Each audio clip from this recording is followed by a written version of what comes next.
दोस्तों, क्या आप अपनी लाइफ में बहुत ज़्यादा मेहनत कर रहे हैं, लेकिन इतना मेहनत करने के बाद भी आपको कोई रिज़ल्ट नहीं मिल रही है और इसलिए आप परेशान हैं? क्योंकि हम सब में एक कॉमन चीज़ है, वो ये है कि हम सब मेहनत करते हैं, वो इसलिए कि हम अपना भविष्य को अच्छा कर सकें। हमारा भविष्य अच्छा होने से ना सिर्फ़ हमारी किस्मत बदलेगी, बल्कि हम अपने परिवार को भी सपोर्ट कर पाएँगे और यही सोचकर बहुत सारे लोग हर फ़ील्ड में कुछ ना कुछ काम कर रहे हैं। लेकिन क्या हो कि इतना मेहनत करने के बाद भी अगर हमें कोई रिज़ल्ट नहीं मिले, तो हम सब परेशान हो जाते हैं। ये बात कॉमन सी चीज़ है। और हम जब फेल हो जाते हैं ना, तो हमें ये फ़ील होती है कि शायद ये हमारे साथ ही हो रही है, लेकिन नहीं, ये चीज़ हर किसी के साथ होती है। हर कोई इंसान अपने लिए कोई ना कोई गोल सेट करता है, उस गोल को अचीव करने के लिए वो कुछ ना कुछ करता है और जब वो फेल होता है, तो हर कोई परेशान हो जाते हैं। दोस्तों, मैं इस वीडियो में आपकी परेशानी को दूर करना चाहता हूँ। वो इसलिए कि मैं जब भी किसी काम को करने के लिए आगे बढ़ता ना, वो काम आगे चल के फेल हो जाती थी। लेकिन जब मैंने ये देखा कि नहीं, मैं कहीं न कहीं कुछ ना कुछ गलती कर रहा हूँ और जब मुझे ये पता चली तब मैंने उस गलती को सुधारा और उसके बाद मैं उस काम को अप्लाई किया तो हर जगह मेरी काम बनती गई है। तो दोस्तों, वही गलती अगर आप भी कर रहे हैं तो प्लीज़ इस वीडियो आपके लिए है। वीडियो को पूरा ज़रूर देखिएगा, ये वीडियो आपके काम आने वाली है। इस वीडियो में मैंने टोटल 4 पॉइंट्स को डिस्कस किया है। ये चारों पॉइंट आपके लिए बहुत इंपॉर्टेंट है।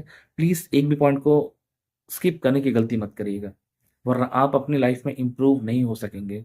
और दोस्तों, पॉइंट नंबर 2 और 3 ये बहुत इंपॉर्टेंट पॉइंट है, इसको प्लीज़ मिस मत करिएगा। चलिए वीडियो को स्टार्ट करते हैं। पॉइंट नंबर 1 ये है दोस्तों कि हम हर तरह से कोशिश करके देख चुके हैं कि हमारा काम बन जाए, लेकिन इसके बाद भी कोई रिज़ल्ट नहीं आ रही है। तो इस समय हम डिप्रेशन में चले जाते हैं। काफ़ी लोग हैं जो डिप्रेस हो जाते हैं बहुत जल्दी। काफ़ी लोग हैं उसके अंदर में क्षमता होती है, वो उस चीज़ों को समझ सकते हैं। तो इस समय में करना ये चाहिए ना, सबसे पहले अपनी जो माइंडसेट है उसको बदलिए। क्योंकि दोस्तों, मंजिल अगर आपकी तय है, आपको इस मंजिल तक पहुँचना है, तो ज़रूरी नहीं कि रास्ता सिर्फ़ एक ही हो। हम अलग-अलग तरीके से रास्ता बना सकते हैं। तो अगर दोस्तों आप अपना काम स्टार्ट कर चुके हैं लेकिन आप अपने मंजिल तक नहीं पहुँच रहे हैं, इसका मतलब ये है कि अपने रास्ते को बदलने की ज़रूरत है। इसका मतलब ये है कि अपने माइंडसेट को चेंज करिए।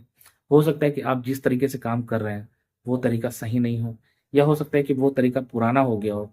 तो देखिए अलग-अलग किस तरीके से उस चीज़ को किया जा सकता है। इसलिए सबसे पहले अपने माइंड को चेंज करने की ज़रूरत है। अब बात करते हैं दोस्तों पॉइंट नंबर 2 की। पॉइंट नंबर 2 है दोस्तों, एक मेंटर देखिए अपने लिए। क्योंकि हम कभी-कभी क्या होता है, हर काम को अकेले नहीं कर सकते हैं। हमें किसी न किसी की एडवाइस की ज़रूरत पड़ती है। तो एक मेंटर जब हम फाइंड आउट करते हैं ना, तो हमें ये समझ में आता है कि ये मेंटर हमारे लिए बहुत कुछ करके देता है।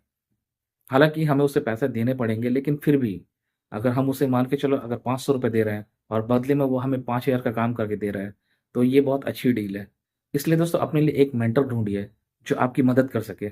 कभी भी दोस्तों मेंटर की ज़रूरत यूँ पड़ती है।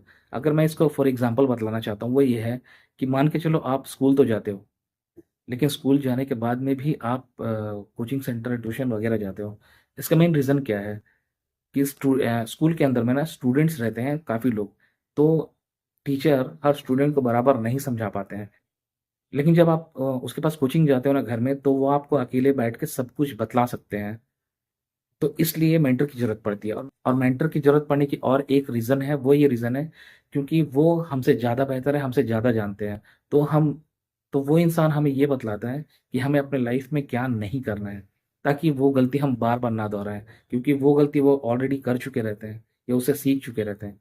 तो वो हमें ये चीज़ पहले से बतलाते हैं कि ये तरीका सही है, ये तरीका करो और इस तरीके में मत जाओ। तो इससे हमारा समय भी बचता है, जिससे हमें आगे चलकर फ़ायदा होती है। अब बात करते हैं दोस्तों पॉइंट नंबर 3 की। पॉइंट नंबर 3 है दोस्तों, एक शेड्यूल तैयार करने के लिए। जब आप सब काम को नए सिरे से शुरू कर रहे हैं ना, तो उसके लिए जो शेड्यूल आपको बनाना है, जो सूची आपको बनानी है, वो भी नई बननी चाहिए और उसके लिए आप अपने मेंटर की मदद ले सकते हैं। आपको क्या करना है, कैसे करना है, वो आप उसमें लिख सकते हैं और उसको आप फ़ॉलो करेंगे ना, तो आपको याद रहेगा कि ये पॉइंट के बाद में हमें ये करना है, ये पॉइंट के बाद में हमें ये करना है। क्योंकि जब हम किसी चीज़ को लिख के रखते हैं ना, तो हमें याद रहता है और हमें ये भी याद रहता है कि किस काम को हम कर चुके हैं और कौन-सा काम आगे करना है। तो इससे हमें बहुत आसानी हो जाती है अपने गोल तक पहुँचने के लिए। फॉर एग्ज़ाम्पल अगर बात करूँ तो हमारी जब स्कूल कॉलेज में एग्ज़ाम होने वाली रहती है, तो हमें 1-1 महीना पहले से ही वो रूटीन मिल जाती थी कि किस दिन कौन-सा एग्ज़ाम है, किस दिन कौन-सा एग्ज़ाम है। उसका मेन रीज़न क्या होता था? वो ये कि हमें तैयारी करने का मौका मिल जाए और ये हमें पता चल जाए कि कौन-सा एग्ज़ाम पहले है और कौन-सा एग्ज़ाम लास्ट में है। उसके अकॉर्डिंग हम अपनी तैयारी कर सकें। यही रीज़न है। यही रीज़न है दोस्तों शेड्यूल तैयार करने का। अगर हम शेड्यूल फ़ॉलो करते हैं ना, तो हमें बहुत आसानी होती है अपने गोल तक पहुँचने के लिए और खुद को इम्प्रूव करने के लिए। अब बात करते हैं दोस्तों पॉइंट नंबर 4 की। पॉइंट नंबर 4 में ये है कि हमारे पास क्या नहीं है ये हम सब फ़ोकस करते हैं, लेकिन हमारे पास बहुत कुछ है, इसे हम कभी ध्यान नहीं देते। और ये क्यों होती है? क्योंकि हमारा ध्यान कहीं और रहता है। लेकिन जब हमें ये पता रहता है ना कि हमारे पास में ये कुछ है, तो हमें ये पता चलती है कि ये हमारी स्ट्रेंथ है। जैसे कि हम नई-नई चीज़ों को फ़ोकस करते हैं, हमें ये चाहिए, हमें वो चाहिए, हमें गाड़ी चाहिए, हमें घर चाहिए, हमें सब कुछ चाहिए और उसके पीछे हम दिन-रात भागते रहते हैं। लेकिन उससे इम्पोर्टेंट चीज़ जो हमारे पास में है, उस पर हम ध्यान नहीं देते हैं, वो है हमारी फैमिली। तो इसलिए हमेशा ऊपर वाले का शुक्रिया अदा करो, उसे थैंक यू बोलो कि आपके पास में वो सब चीज़ है जिससे आपकी स्ट्रेंथ जो है वो इंक्रीज़ होती है, आपको ताकत मिलती है और इसी ताकत की वजह से हम आगे बढ़ सकते हैं अपनी लाइफ़ में। और साथ ही साथ दोस्तों जिससे मिलो, ठीक है? उससे अच्छा व्यवहार रखो क्योंकि आपको ये नहीं पता है, कौन-सी कड़ी कब आपके किस काम में आ जाए। हो सकता है कि वो आपके काम आए तो भी ठीक है और अगर काम नहीं आए तो भी ठीक है क्योंकि अगर आपके काम नहीं आया और उसके बिना हेल्प के अगर आप बढ़ सकते हैं अपनी लाइफ़ में, तो भी एक दिन ऐसा आएगा, वो इंसान आपकी तारीफ़ करेंगे। इसलिए दोस्तों लाइफ़ में आगे बढ़ना चाहते हो तो ये सब स्टेप करके देखिए एक बार। सो आई होप दोस्तों कि इस वीडियो से आपको कुछ हेल्प हुई है तो प्लीज़ इस वीडियो को लाइक ज़रूर कर दीजिएगा और अगर आपकी कोई कमेंट है, कोई सुझाव है तो प्लीज़ कमेंट बॉक्स में ज़रूर लिखिएगा। मिलते हैं नेक्स्ट वीडियो में, तब तक के लिए धन्यवाद।